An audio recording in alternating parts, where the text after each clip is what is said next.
bayag den ang biyaku saan nakas idi puput ko di adang ko amom dayta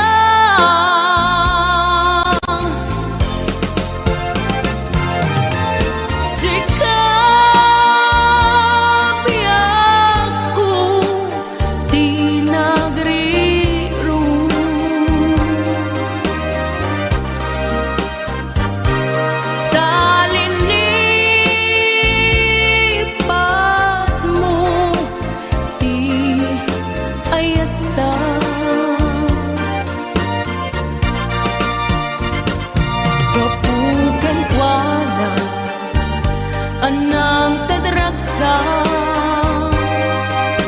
adyang matutupan takit daw mo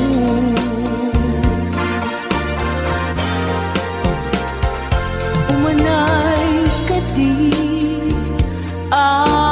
basul ko adyang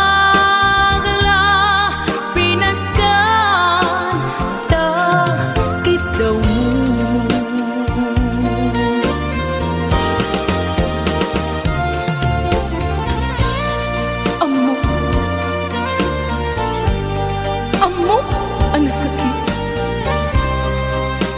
adi ka makadena. Niyang apoy nga ta, ang sungkit ni panubok, pag sinain na, tidalan ko, ken tidalan mo.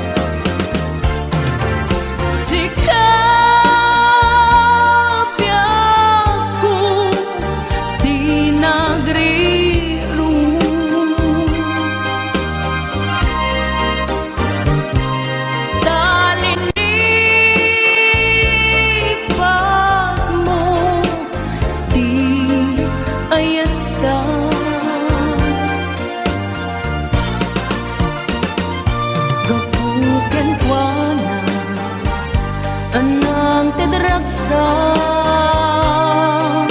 adyang matutupan takit daw mo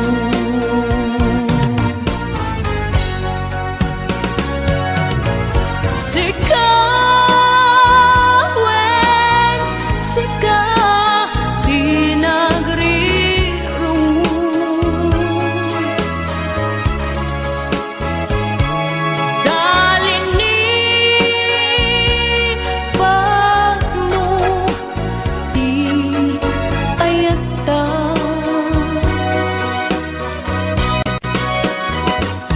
kapugan ko na anang tadraksa adyang matutupan takit daw mo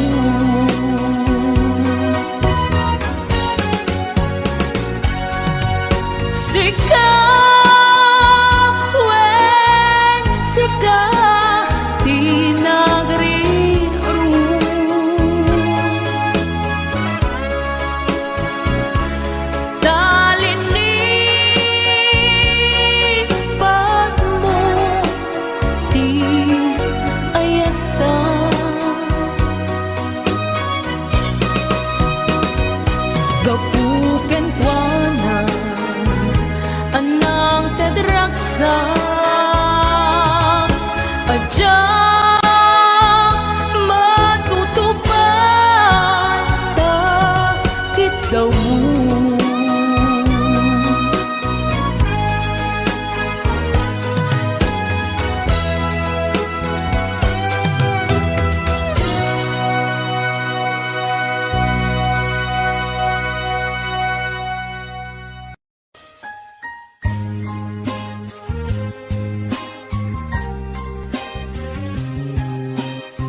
daga may kari napalalong aming tisip na naibiyan daw ang pinuga sa di ka pa'y pulos kimika nawinit at tinagalabas niruwam ko tinagwayas sakbay nalipatan ka namin nanuwak nagparparik nga nga kumabiyag ko ang subli ka hindi nakulap pa kinikita intong nagsarap na kung silapan ka ipasulit ko do'y mata ang kumitaken ka sakto pa iba nga to ken ipababa kastanto pa nang iparig na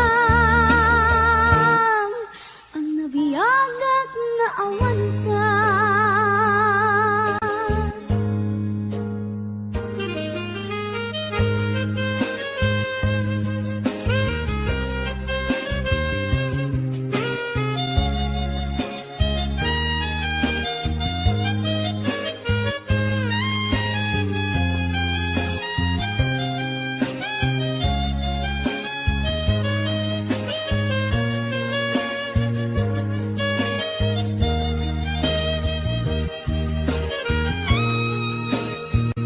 intong nagsarap na kung silapan ka ipasulit ko do'y mata ang kumitaken ka sakto pa iba nga to ken ipababa kastanto pa nang iparig na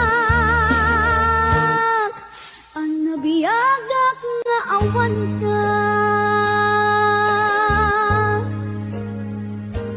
amok nga ang babawi kan na amis mo't nagdudutam I mean sorry damage has been done digmet impagarup sa maituran balay gigit masarakan kalpasan nga syakit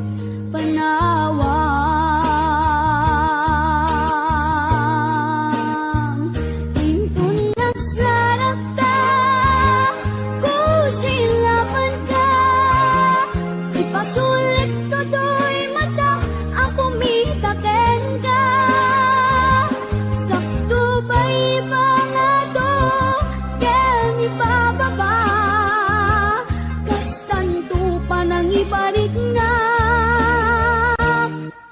ang nabiyagak nga awan ka kem kinagpaisuanan na may iliwak lataken ka bareng mo kabaylak to nga aramiden nga intang nagsarap ka kung silapan ka ipasulit ko do'y mata ang kumitaken ka sakto ba iba nga to ken ipababa kastanto pa nang iparig na ang mabiyagak nga awan ka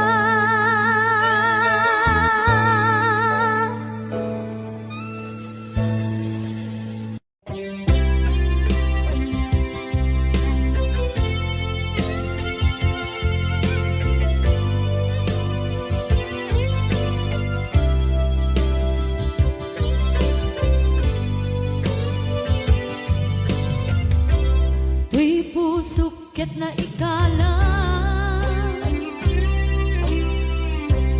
nagiptun kinletaan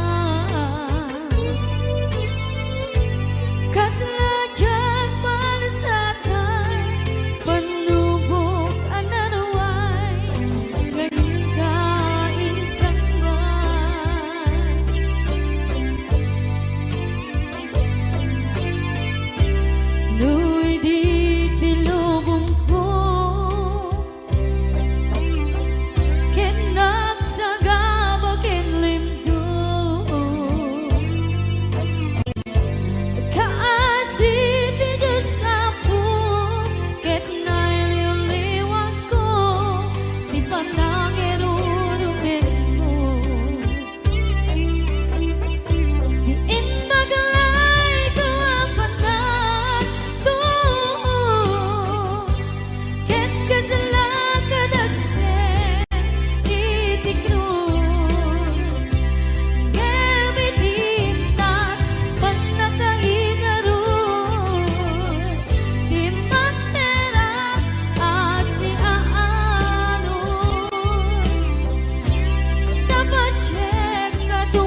idi nga upadayo ka ngem sublian nakto day dati ka rin biag ko pusok ng namnama ke inuturay ka algaw anaglabas kanayon ka asiksik ka tawag mo ken suda awan man diin ng mauran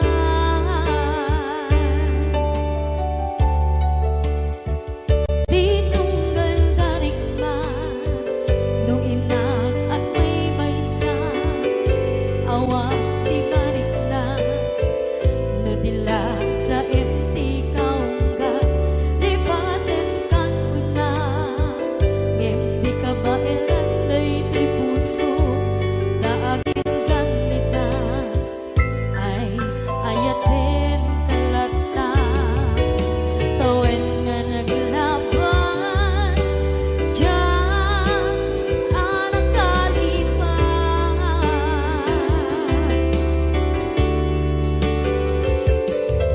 apay nga minatig ka palipatan tinoran-oras ka tiyak dato'y kaunggang lupay tuwid nagumit sukat mo di sambali sangit ni ayan-ayan intaman inwaksi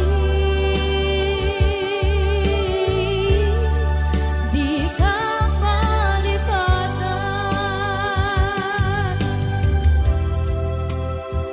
aniyan nga nagsakit idi mapanekneka nga adan sa bali diin ka insuka sa emket pandusa diin ka insubat na puno nga ayan usok lae tinasugan Abkes kinsenaan ibturang alam abet di panusa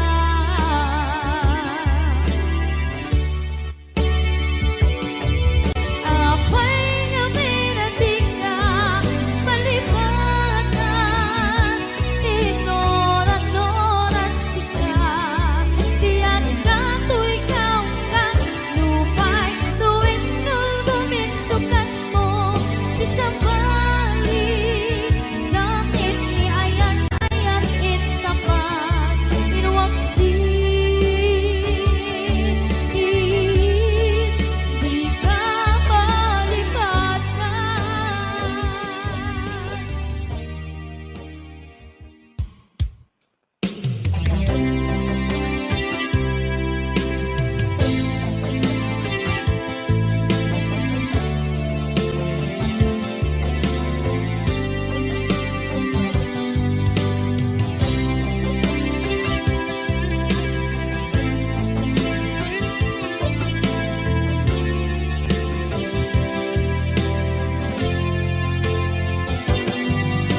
lipaten kan di ko nagngem saan kana irwama ayat anay sangsangayan ayat akin nalikaguma naipaay mo pudno pakaragsakan urayawan ka malaglagit ka dagiti na daw amin na makikita dagiti naruay na inlangaw ta tumrem luluwa tunggal mapanunod ka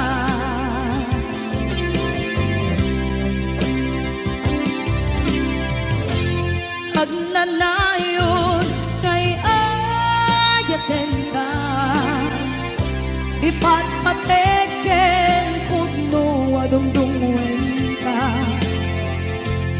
uray payro imba kayo ka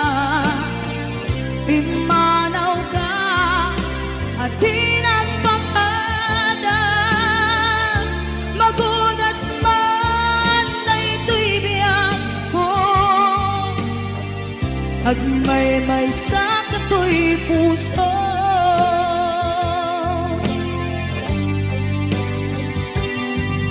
Unay yawan ka malaglagip ka,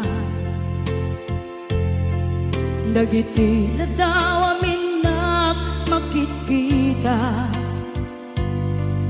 dagiti naruay nga inanguta, tumrem luluwa tunggal mapanunod ka.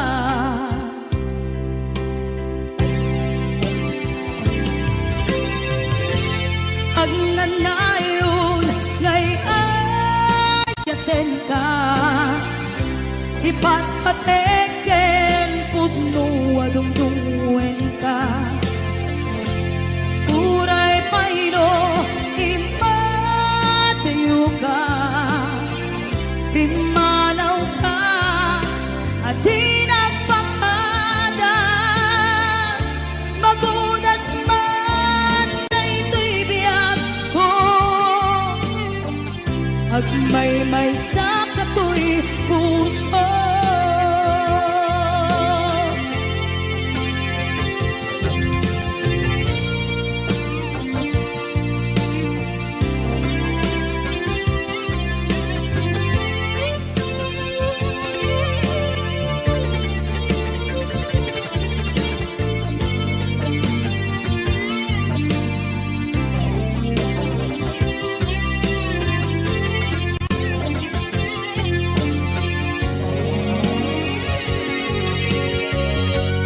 Agnanayon ngay ayaten ka, ipatpateken pudno adungdungwen ka. Uray paydo imatayo ka, pimanaw ka at di nagpakada. Magudas man na ito'y biyak ko, agmay-may sa kato'y puso. Magudas man na ito'y biyak ko, agmay-may sa kato'y puso.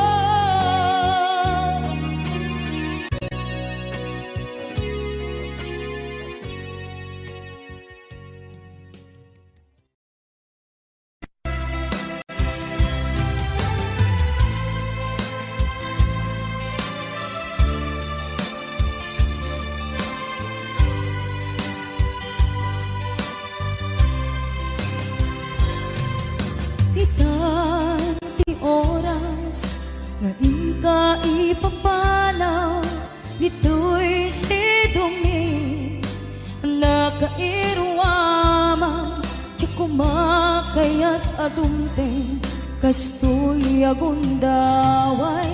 Di ka nagsangsangi agpagada ko nayat ko, diyak kayat amakita alumlumdaan ka, ay di pa paano ko lagip mo paluneg iti lugar papanak. Siksikan tulad ka, di ka nagsangsangi agpagada ko nayag ko.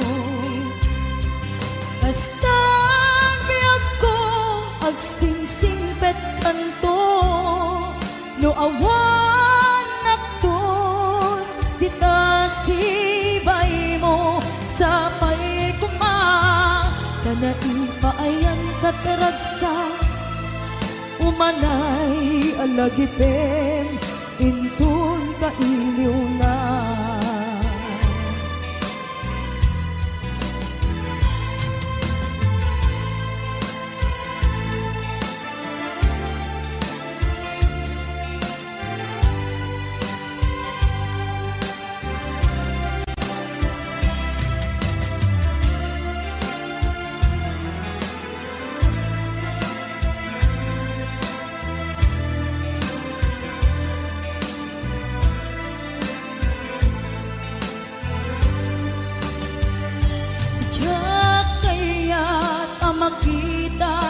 alumlumdaan ka, tay ti papanaw ko, lagip mo palunek, iti lugar apapanag, siksikan tulat ka, di ka nagsansangi, agpagada ko nayat ko.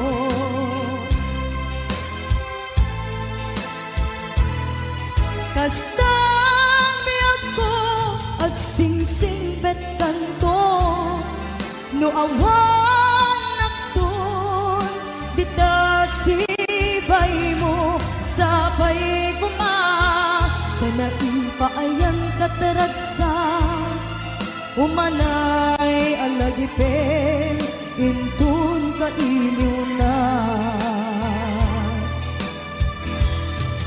Kastang biyag ko, agsingsing pet kanto, no awan akton, dita sibay mo, sapay kuma, kanain paayan kataragsa, umanay alagipen, intun ka iliw na.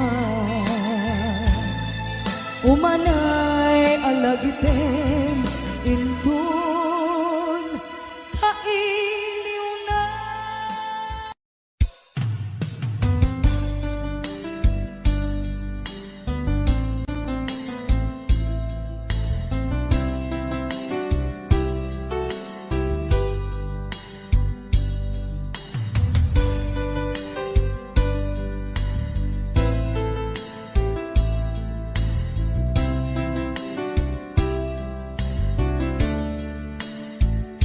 Naderderen, tuy pusot, ti puro ledaan, naubutan ng luluwa, anagari mayang, imnas ni ayat, jakpay na padpadasan, di pa'y naglunit, ginubuay di kalman.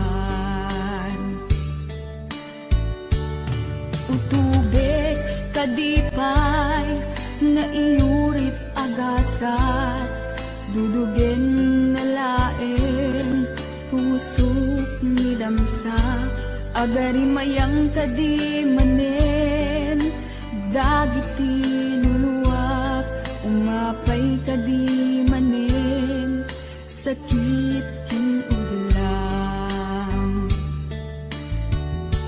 Jakon agayat, ikarik dayta, jakon kayat, apabaruan nilema, jakon kayat, ti agsangit pay, jakon kayat, ti mapay pay.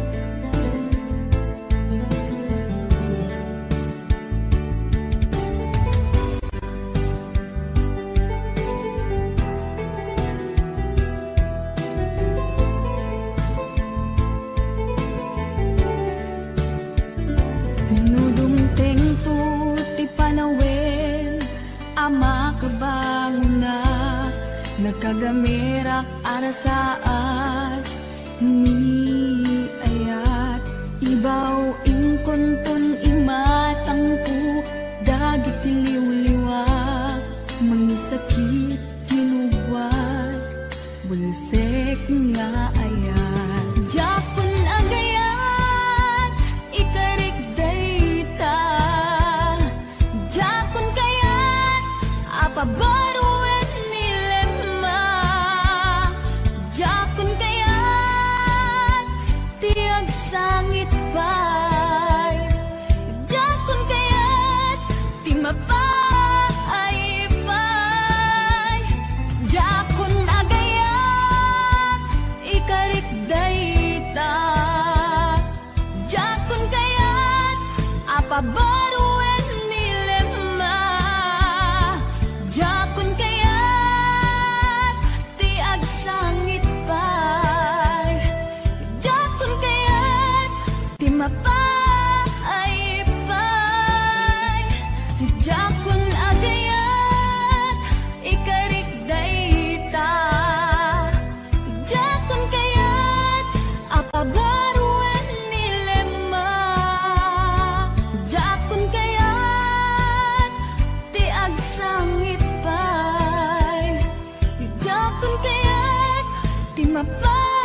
ko.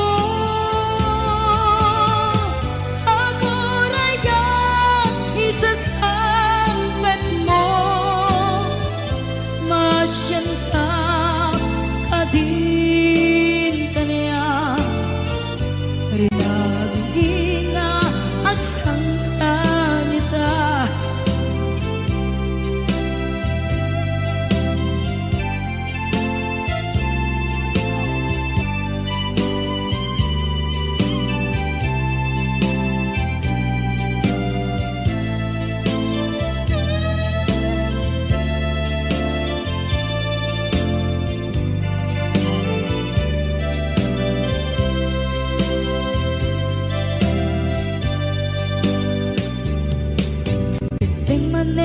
Iti sardam ur-uraye ti isasangpet mo. Kaano na ta ubiyag ko, mag-iwa kun bara ni aget mo.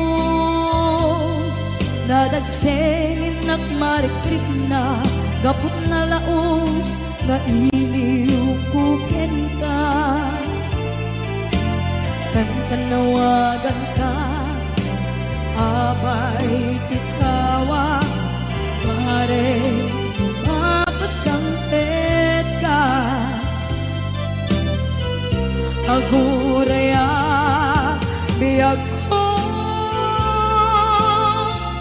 aguraya isasangpet mo, malading idan ito'y puso. Gabot kamawan mo sibay ko, aguraya biyag ko, aguraya isasangpet mo, masyan ka kadin kaniya. Sangsangita, masyan ka adin kaniya. Rinabi nga agsangsangita.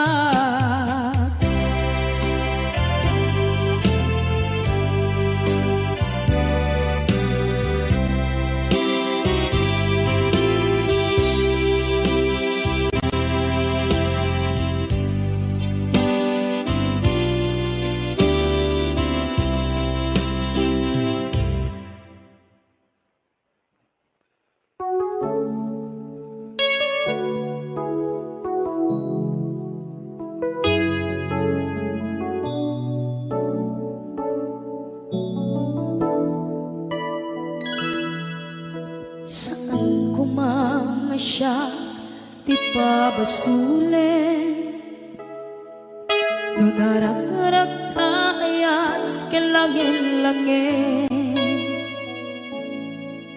Sikat na lawang anang baybayan, sana klaam mo nuwag tuog ka.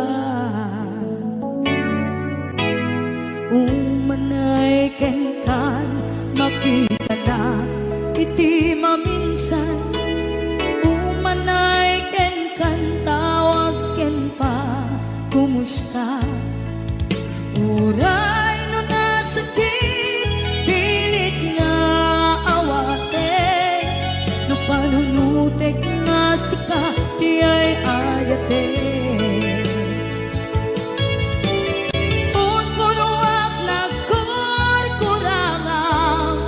Kaniya tinipelak di gumura diyan timpata. Imbes nga'y ay wenak saan ka indadanes na, kasta kadi tinapuno nga agaya.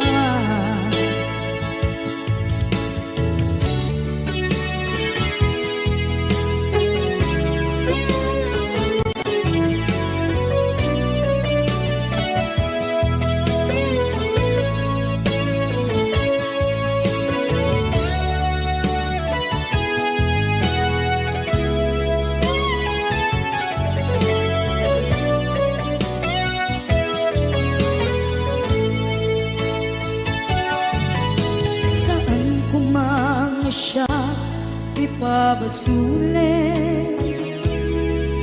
Tumarak-rak na ayat, hilangin-langin. Kasikat na luwang, anang baybayan. Sana't laam mo, nuwag tuog ka.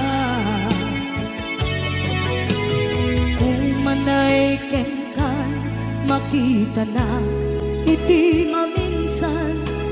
Kung manay kenkan, tawag ken pa, kumusta? Uray no nga sakit, pilit nga awaten. No panunutek nga sika, di ay ayaten. Punpunuak na kurkurangang kaniya, tinepelak di kumura, diyan impaka. Imbes ngay ay wenak saan ta, ingadanes na kasta kati tinapudno nga agayan. Kasano nga ipaten ko, ikasken ka.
Lùng á, tao chứ luôn. Lùng đẹp xanh đây.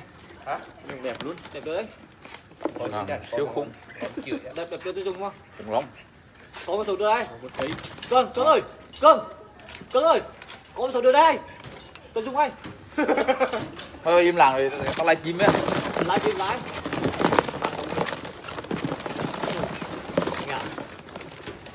Mấy con đâu tí cũng đẹp thầy. Mấy con 6 vị trí nữa đấy. Siêu tô. Bấy tay cái đường. Tự ý thôi. Em thôi em. Được đây.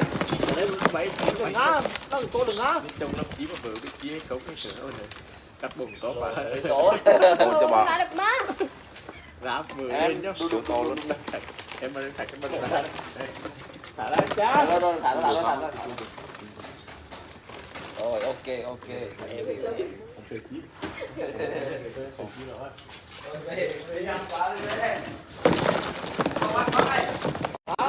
Em, dép, Kìa. dép tao mềm mới là dép tao mềm. Siêu tô.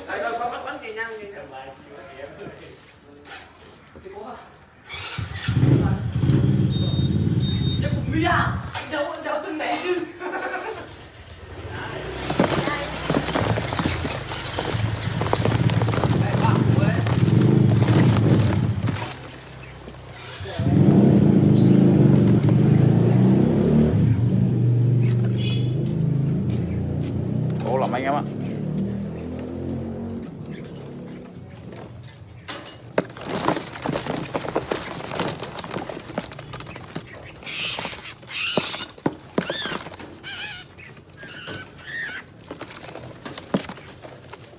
Khủng long.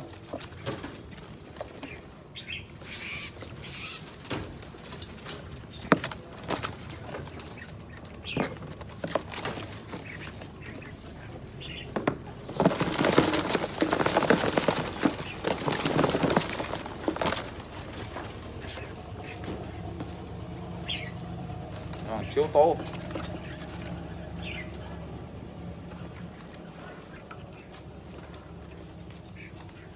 Chim tô dài khiếp.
Sấy được anh.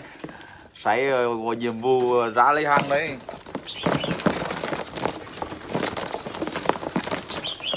Hàng to đen quang này. Hàng siêu khủng luôn.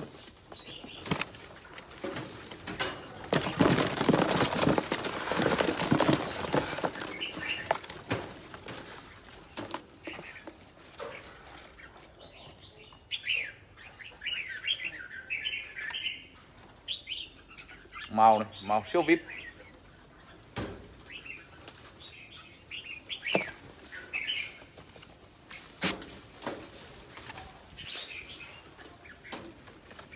Chim kia sơn anh ạ, chim gốc này, chim màu này. Màu siêu vip.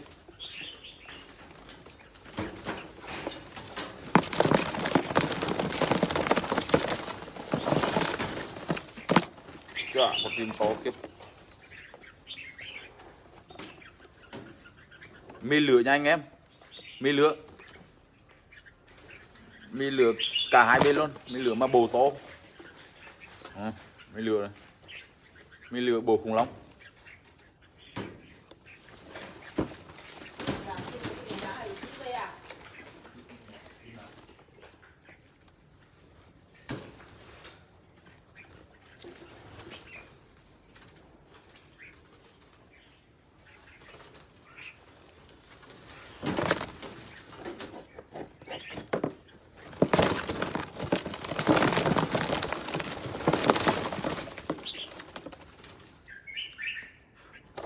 hàng nha anh em, hàng này, hàng siêu vip to khủng long. Hàng này cũng chơi hàng của anh em. Chim này to cho bạn. Siêu khủng. Con chim đi vip anh này, bồ siêu to luôn, có mấy dài đòn.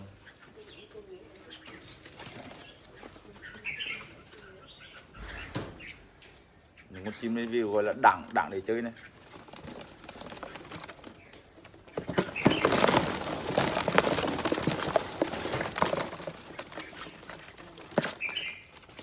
Chim đỉnh nó tốt thật.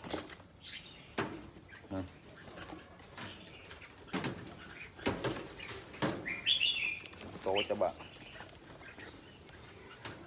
Khủng long, hàng này hàng khủng long.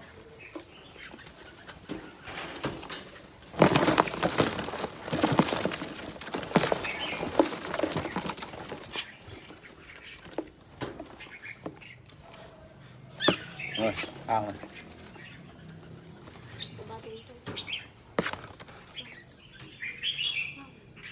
Siêu khủng.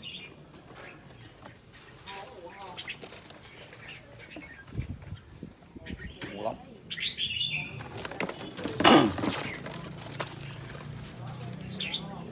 Có em ạ. Có này. Siêu vip. Siêu vip.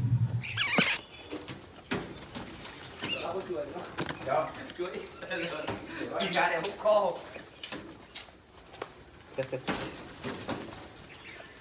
Dạ anh. Dạ. Xuống là ăn trực. Có chuối.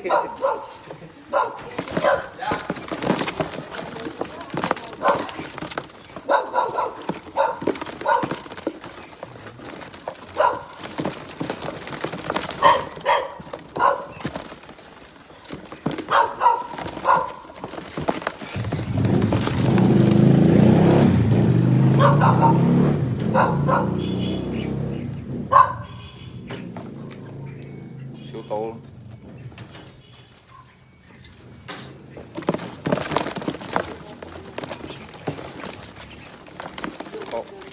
Siêu to khổng lồ. Chip cương mọi người nói. Siêu to khổng lồ.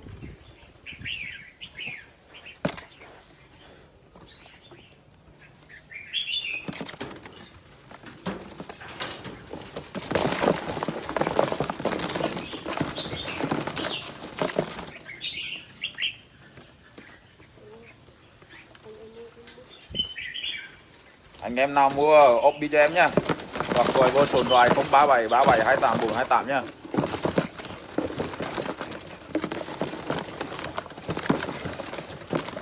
Rồi, con chim, từng con chim ở đây này, chim bằng số vào đi các bác này, bằng số này, to siêu to luôn. Chim gốc ghi sơn các bác nhá.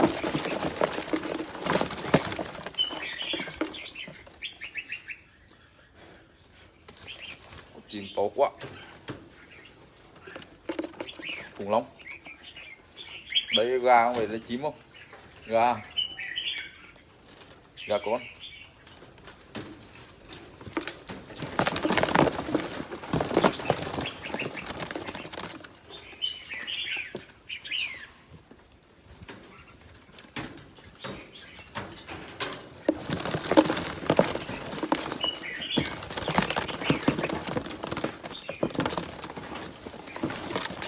Thôi lông lỗi đúng không?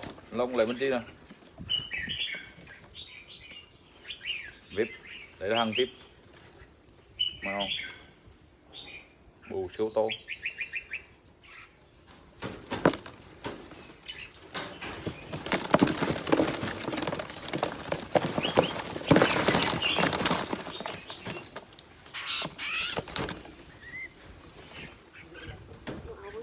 Hàng này. Dỗ to quá. Dỗ to quá. Màu vip. Khủng long.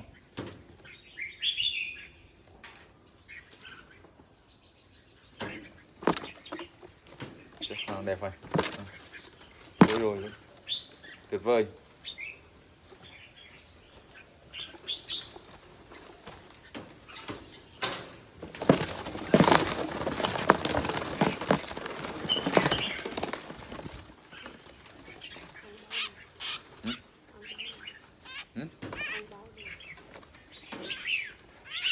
Hàng báo đẹp nha, báo to nha, không to là quay đầu nha. Rồi màu báo màu dày luôn, bắt từng hộp ra con, mua ra con, siêu to siêu đẹp.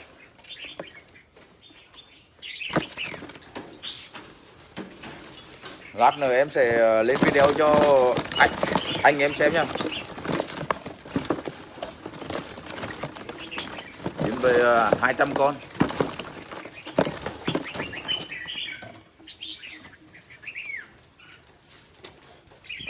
Chim này to cho bà.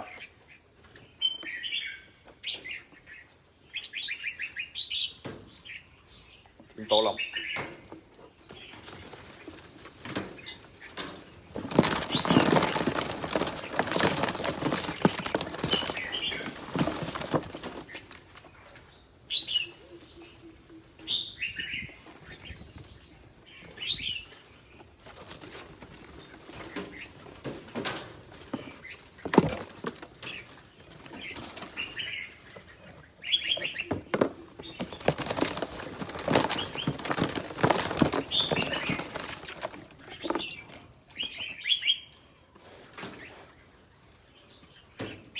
Chim siêu vip.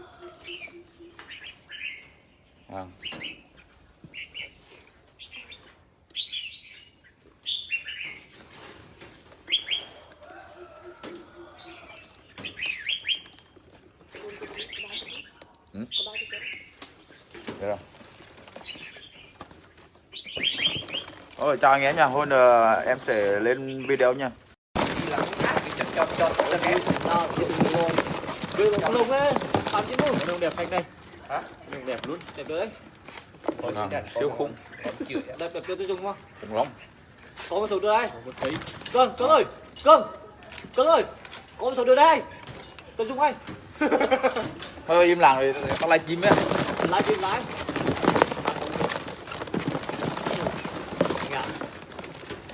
Mấy con đâu tí cũng đẹp thầy. Mấy con 6 vị trí nữa đấy. Siêu tô. Bảy tài tử nhất. Tự ý thôi. Em thôi em. Được rồi. Đây 7 Đừng ngã, nó tôi đừng ngã. Trong 5 chí mà vợ bị chia hay không hay sửa rồi. Cắt bụng có bà. Tổ. Tô cho bà. Đẹp má. Ráp vừa lên nhá. Siêu to luôn.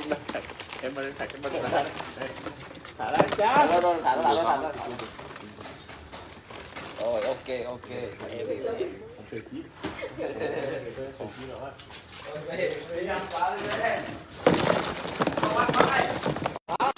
Em, dép Kia.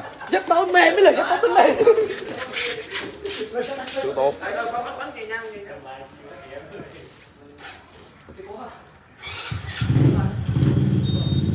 Dép của Mia, đâu tính này chứ.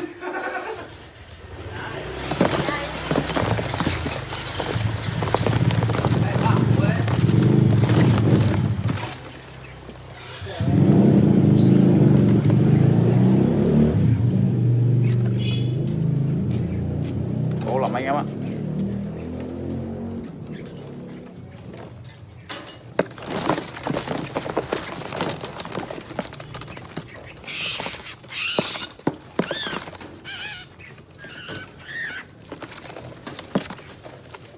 Khủng long.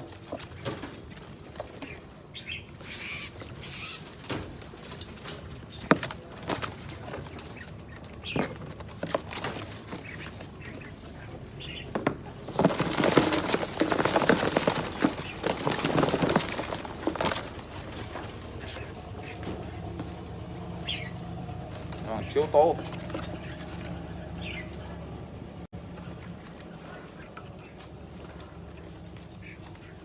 Chim to dài khiếp.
Sấy được anh. Sấy có nhiệm vụ ra lấy hàng đấy.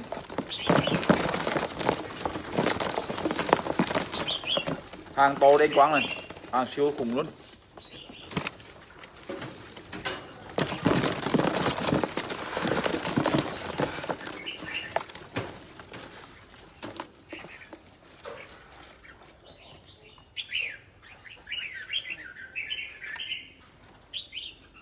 Màu này, màu siêu vip.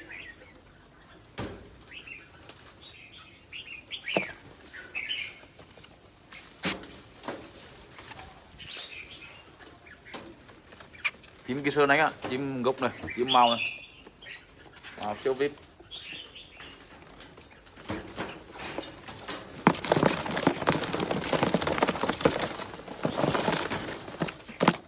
Chà, một chim to kiếp. Mì lửa nha anh em. Mì lửa cả hai bên luôn. Mì lửa mà bồ to. Mì lửa này. Mì lửa bồ khủng long.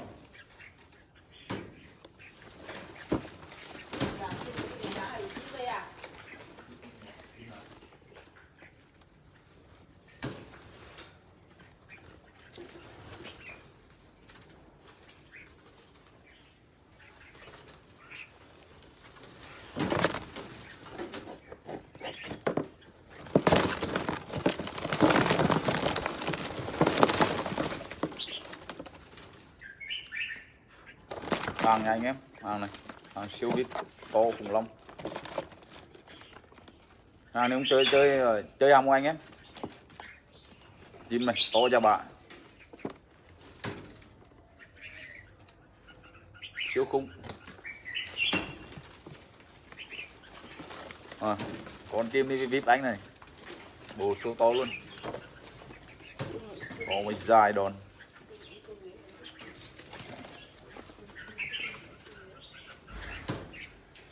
Những con chim review gọi là đẳng để chơi này.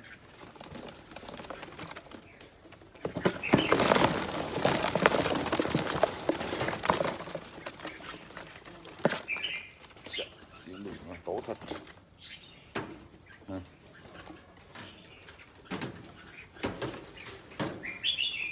To cho bạn. Khủng long, hàng này hàng khủng long.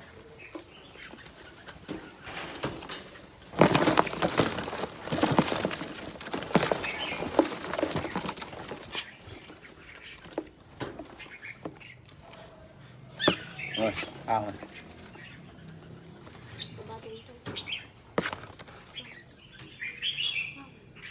Siêu khủng.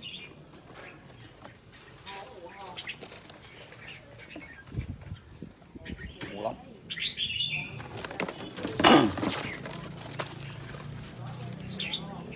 Có em ạ. Có này. Siêu vip. Siêu vip. Chuối. Nhìn ra để hút khô.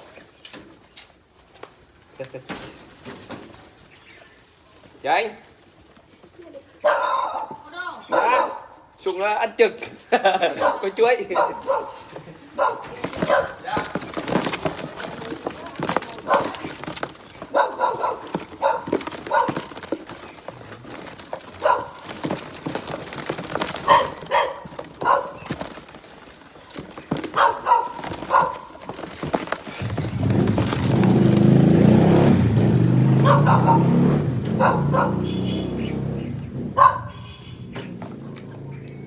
Siêu to luôn.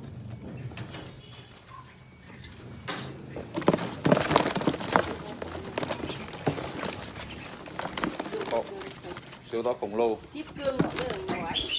Siêu to khổng lồ.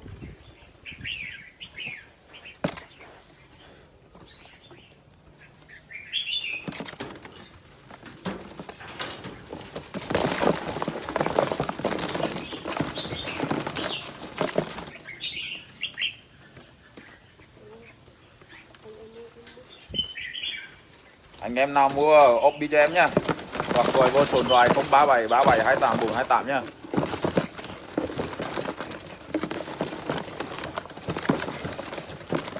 Rồi, từng con chim ở đây này.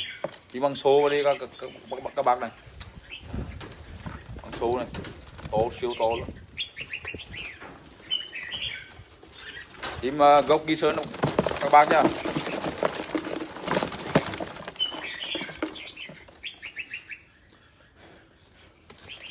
Chim to quá. Khủng long. Đấy gà không phải là chim không? Gà. Gà con.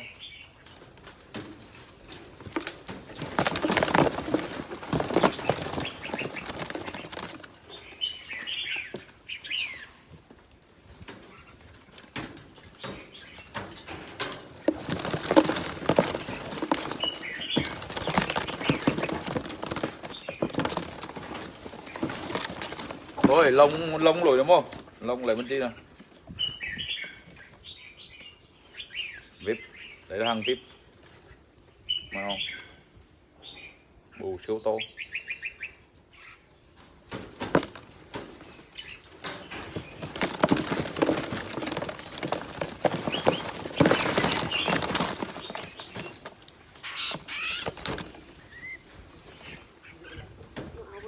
Hàng này.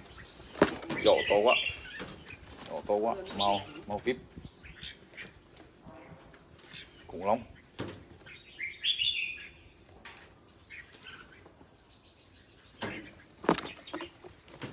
Hàng đẹp này.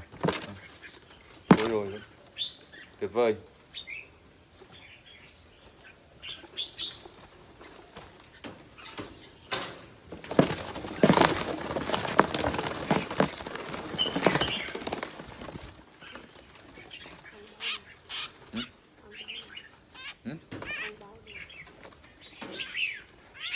Hàng báo đẹp nhá, báo to nhá, không to là quay đầu nhá.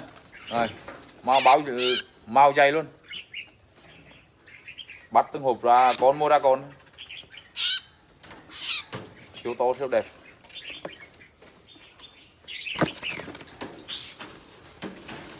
Lát nữa em sẽ lên video cho anh em xem nhá.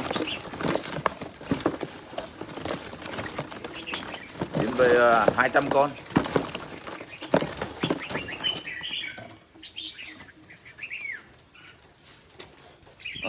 Chim này, to cho bà.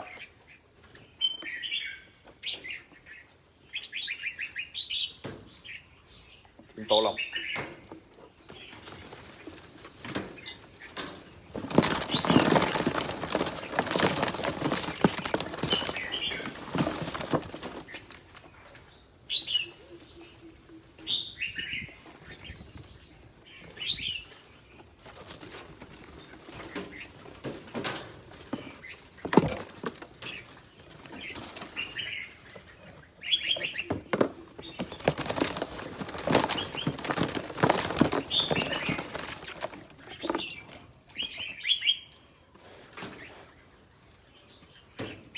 Chim siêu VIP. Hàng.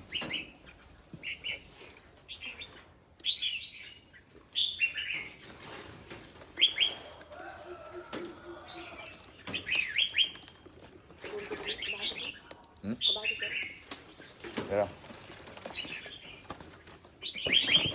Ôi chào anh em nha, hôm em sẽ lên video nha.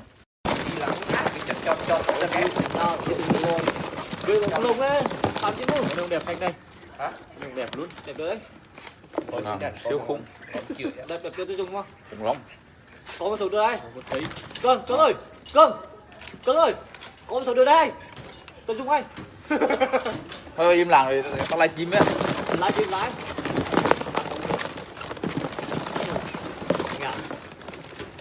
Mấy con đâu chứ cũng đẹp thầy. Nó mấy con 6 vị chim đấy. Siêu to.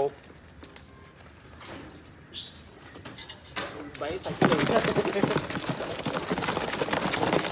từ ít thêm, từ ít thôi. Em, thôi em. Được đây. Đây 7 đừng ngá, nó tôi đừng ngá. Trong năm chí mà vừa biết chia hay không cái sữa rồi. Cắt bụng có bà. Tổ. Ôi cho bà. Ráp vừa lên nhá. Siêu to luôn. Em mà lên thạch cái bên Thả ra cha. Rồi, thả ra. Rồi, ok. Em thì không chơi chí. Không chơi chí nào á.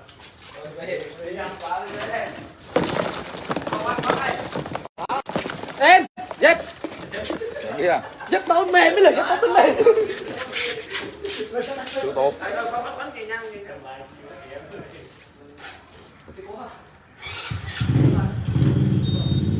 Dép của Mia đâu tính mềm chứ.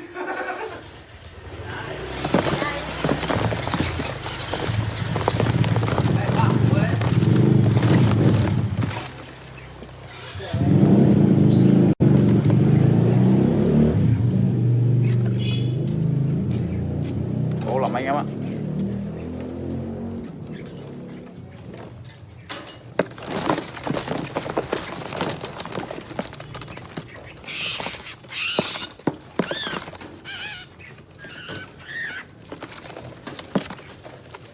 Khủng long.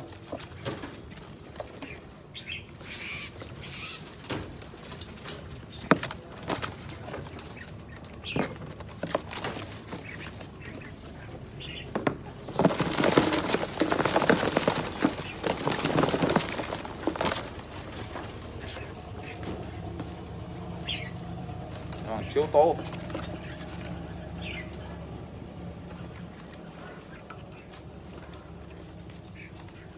Chim tố dài khiếp.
Sấy được anh.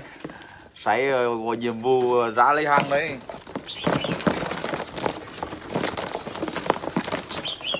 Hàng to đến quán này. Hàng siêu khủng luôn.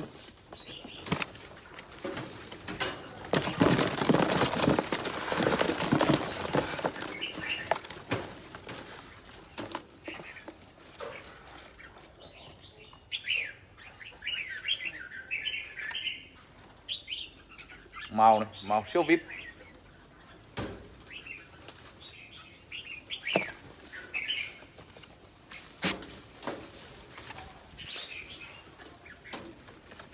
Chim cái sơn anh ạ, chim gốc này, chim màu này. Màu siêu vip.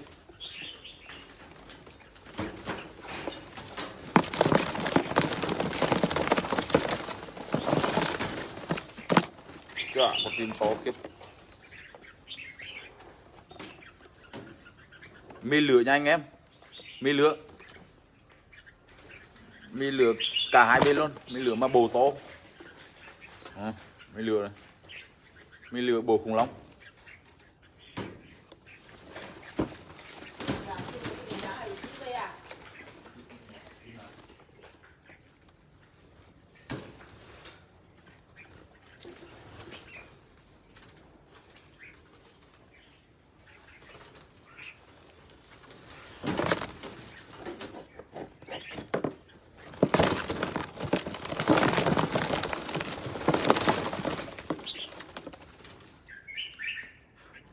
Hàng nha anh em, hàng này, hàng siêu vip to khủng long. Hàng này cũng chơi hàng của anh em. Chim này to ra bạ. Siêu khủng. Con chim đi vip anh này, bồ siêu to luôn. Có một dài đòn.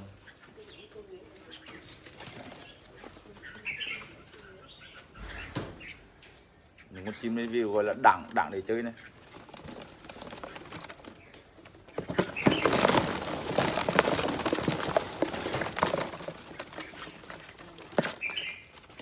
Chim đủ nó tốt thật.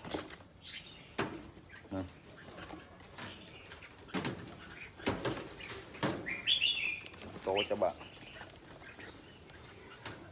Khủng long, hàng này hàng khủng long.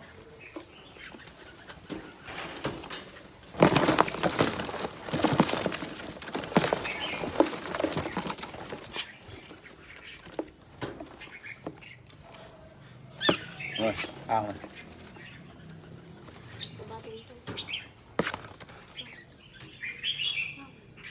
Siêu khủng.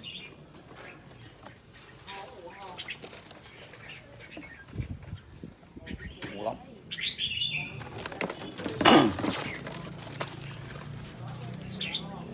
Có em ạ. Có này. Siêu vip.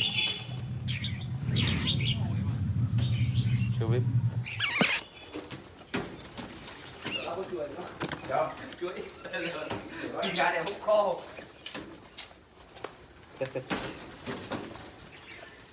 Chị anh. Dạ. Sùng nó ăn trực. Có chuối.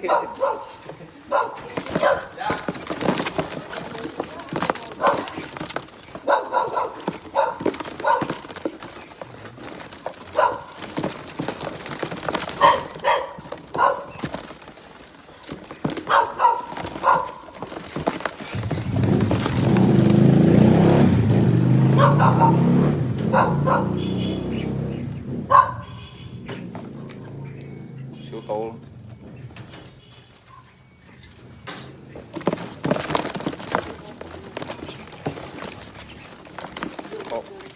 Siêu to khổng lồ. Siêu to khổng lồ.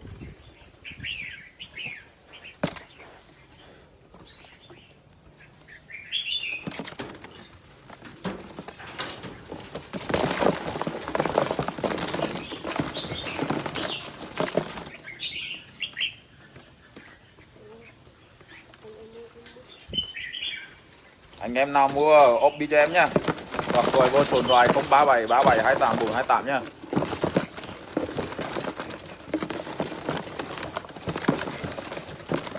Rồi, con chim từng con chim ở đây này. Chim bằng số vào đi các bác này. Bằng số này. To siêu to luôn. Chim gốc ghi sơn các bác nhá.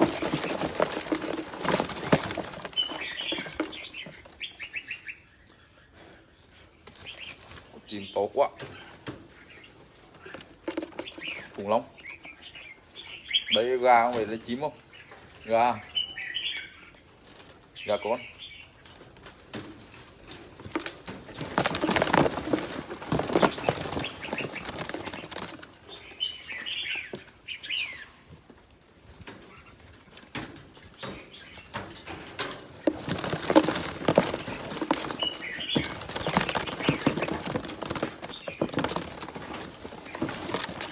Thôi lông lồi đúng không?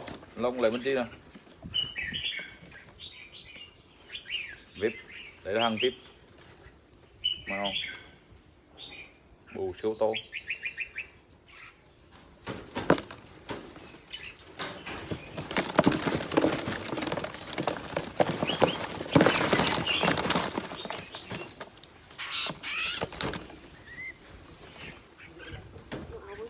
Hàng này. Dỗ to quá. Dỗ to quá. Màu vip. Khủng long.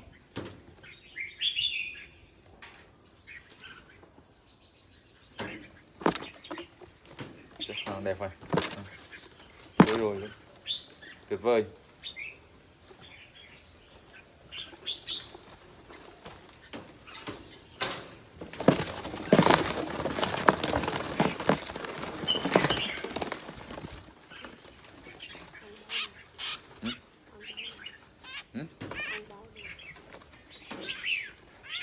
Hàng báo đẹp nhá.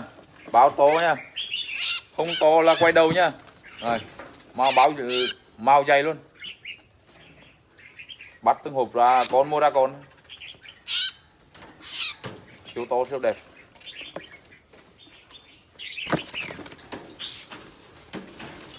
Lát nữa em sẽ lên video cho anh em xem nhá. Đến về 200 con.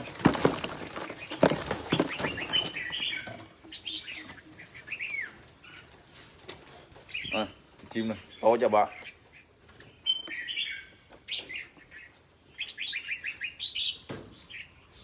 Chim to lắm.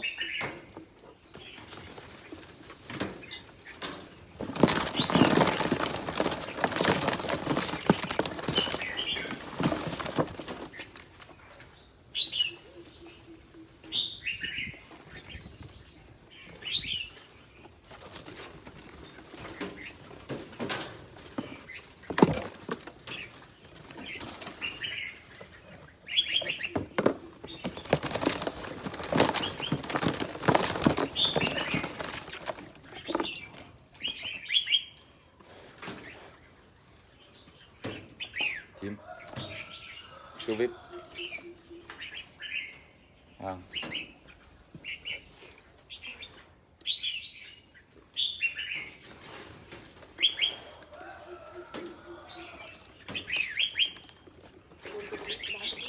Ừ?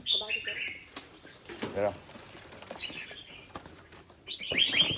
Ôi chào anh em nha, hôm em sẽ lên video nha.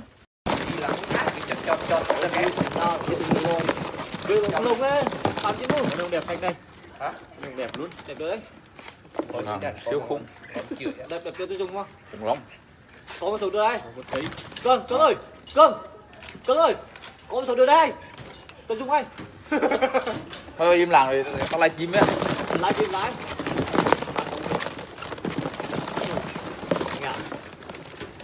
Mấy con đâu tí cũng đẹp thầy.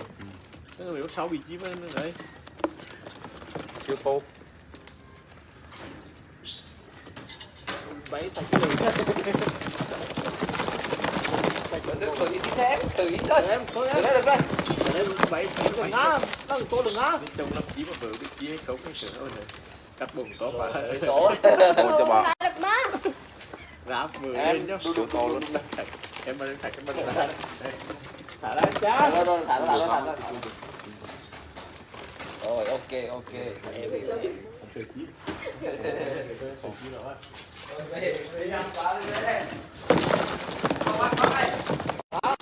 Em, dép. Yeah. Dép tao mềm mới là dép tao mềm. Siêu tô.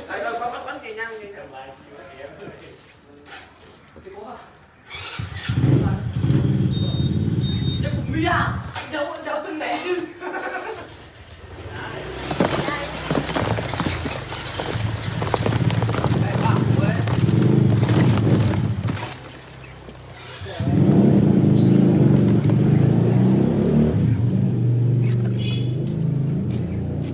Tô lắm anh em ạ.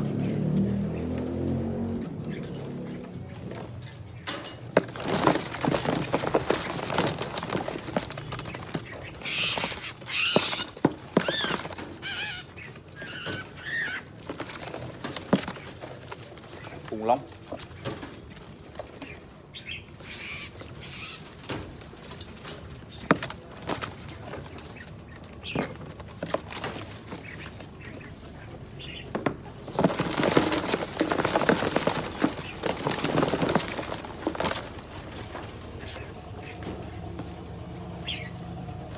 Siêu tô.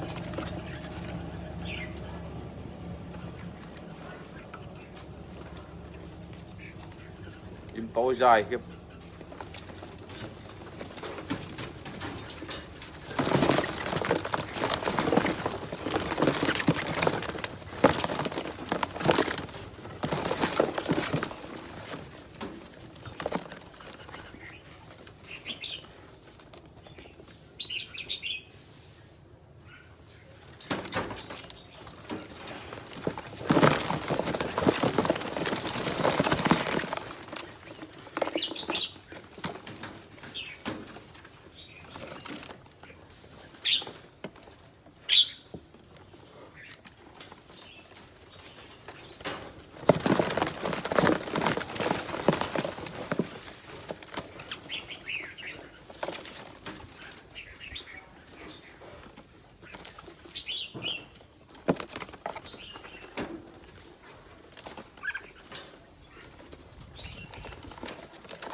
Sấy được anh. Sấy có nhiệm vụ ra lấy hàng đấy.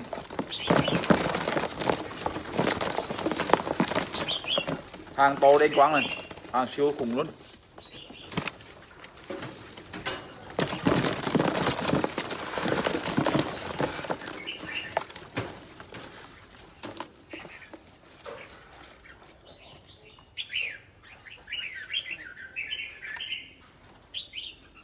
Màu này, màu siêu vip.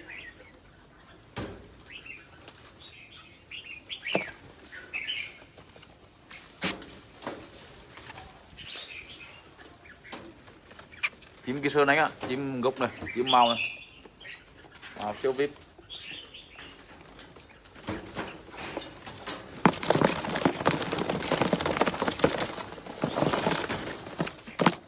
Chà, một chim to kiếp. Mi lửa nha anh em, mi lửa cả hai bên luôn, mi lửa mà bồ to. Mi lửa này, mi lửa bồ khủng long.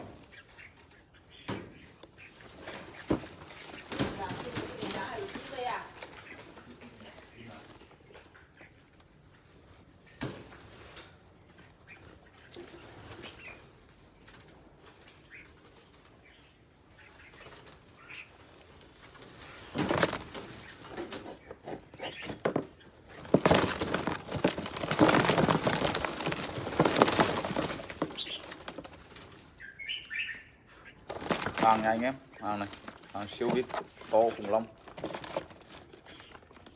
Hàng này cũng chơi hàng của anh em. Chim này to cho bà,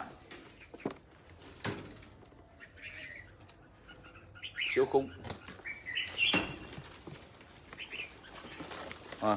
Con chim đi vip anh này, bồ siêu to luôn, có mấy dài đòn.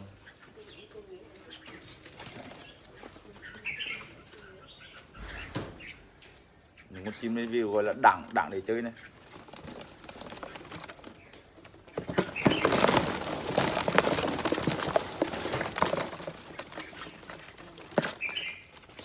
Chim đỉnh nó tốt thật.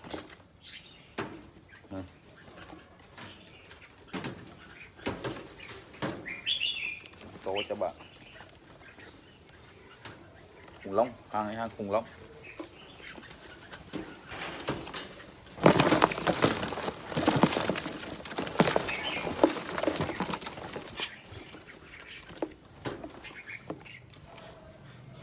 Rồi, hàng này.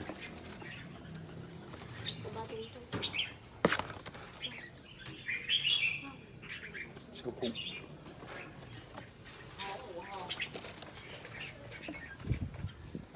Khủng lắm.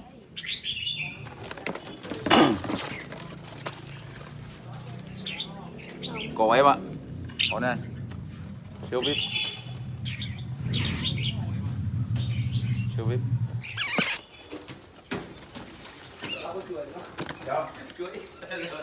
Đi ra để hút khô.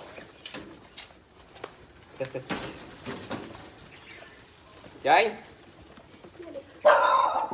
Dạ. Xuống ăn trực. Có chuối.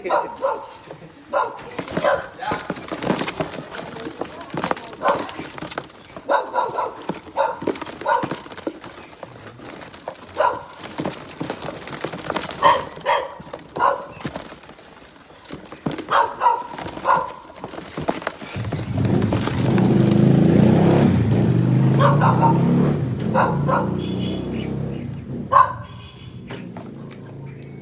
Siêu to luôn.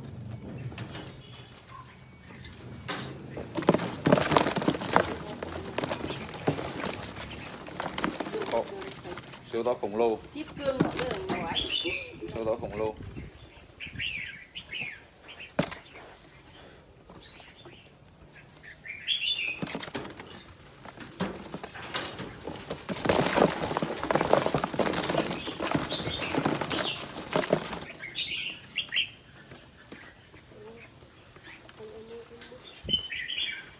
Anh em nào mua ốp bi cho em nhá, hoặc gọi vô số điện thoại 037 37 28 428 nhá.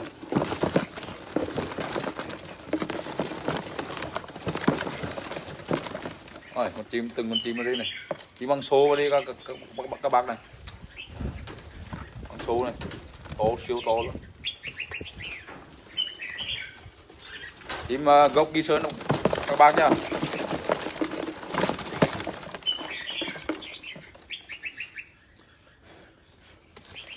Chim to quá.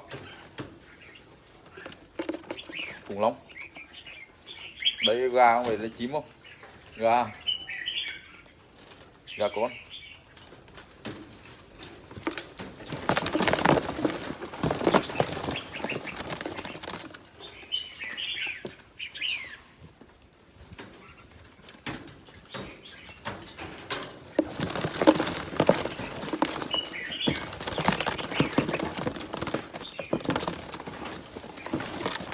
Thôi lông lồi đúng không? Lông lấy bên tí nào. Vip, đấy là hàng vip. Mà không? Bù siêu to.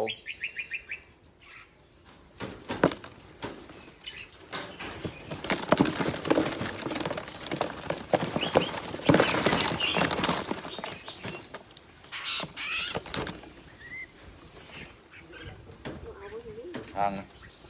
Dỗ to quá, dỗ to quá, màu vip, khủng long,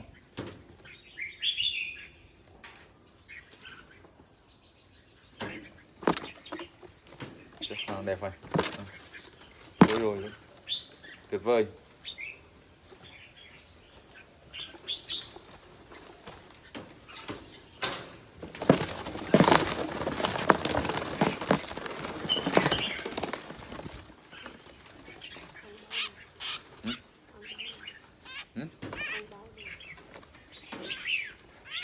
Hàng báo đẹp nhá, báo to nhá, không to là quay đầu nhá. Rồi, màu dày luôn, bắt từng hộp ra con, mua ra con, siêu to siêu đẹp.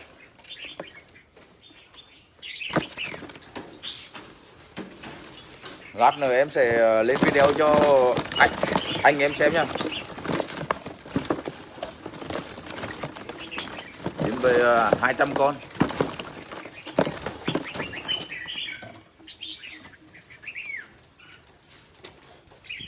Chim này to cho bạn.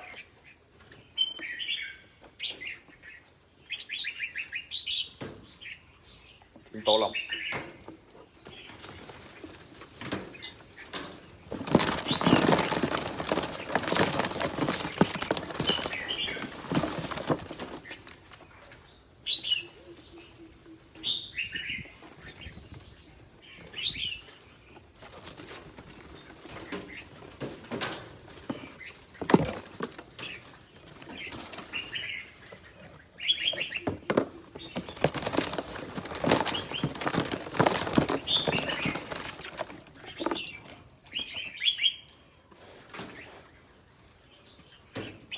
Chim siêu vip.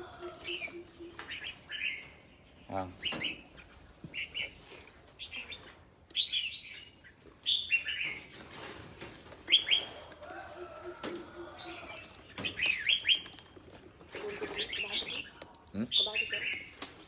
đây rồi. Ôi chào anh em nha, hôm em sẽ lên video nha.